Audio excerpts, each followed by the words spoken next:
Factoring out the greatest common factor. In our first example, we have negative 18x squared plus 24x plus 144.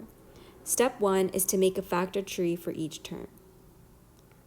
You want to start by dividing your numbers, your coefficients, by a small number like 2 or 3. Since 18 is even, I'm going to use the number 2. So you're thinking about 2 times what number will give you 18, and that's 9. You want to break up all the numbers until they cannot be broken up anymore. So to get 9, I can do 3 times 3. Once you get to prime numbers, you can stop. Let's go to the next one, 24. 24 is even, so I'm going to divide it by 2, and I'm going to get 12. 12 is even, so I'm going to divide it by 2 and get 6. 6 is even, so you can divide it by 2 and get 3. Once you get prime numbers, such as 2, 3, 5, 11, etc., 7, you can stop with the tree.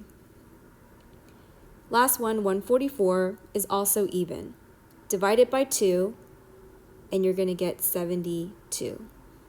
72 is even, so you're going to use 2 again. 72 divided by 2 is 36.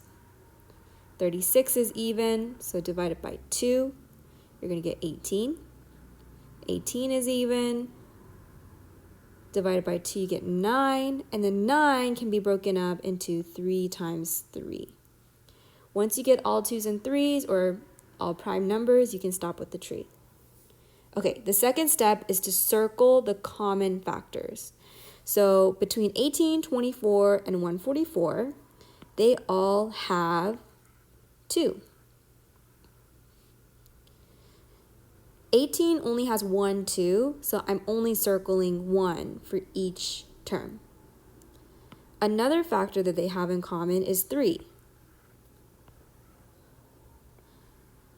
I can only circle one of the 3s for each of the trees because 18 or 24 only has 1, and the other ones, even though they have more, you're only allowed to circle what they all have in common.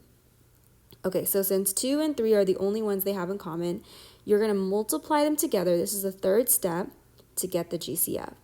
So our GCF is 2 times 3, which is 6. The last step is you need to look at x squared. X squared is the variable with the highest power. Therefore, we're going to follow the sign of the highest power, and that's negative, so our GCF is negative 18. Let's try the same steps, but with another example.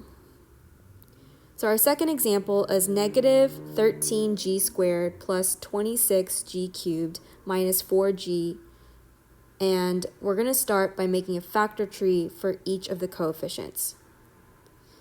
13 is not an even number, and it is also prime. There's actually no numbers that you can multiply to get 13 besides 1 and 13.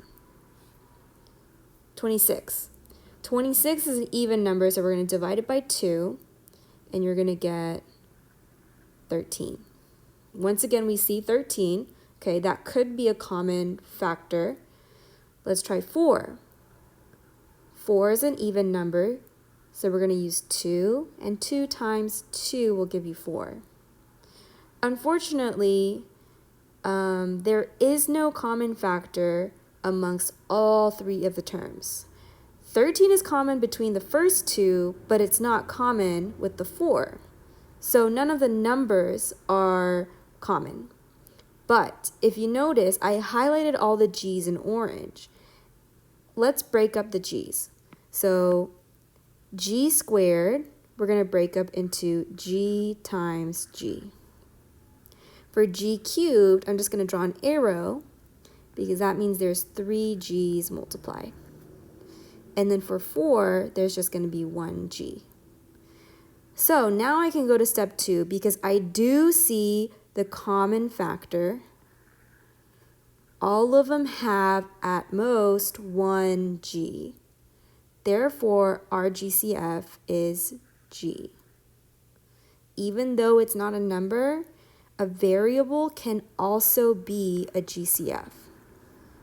It's positive because our highest power is g cubed, and the coefficient is positive. So we're going to keep our GCF to be positive.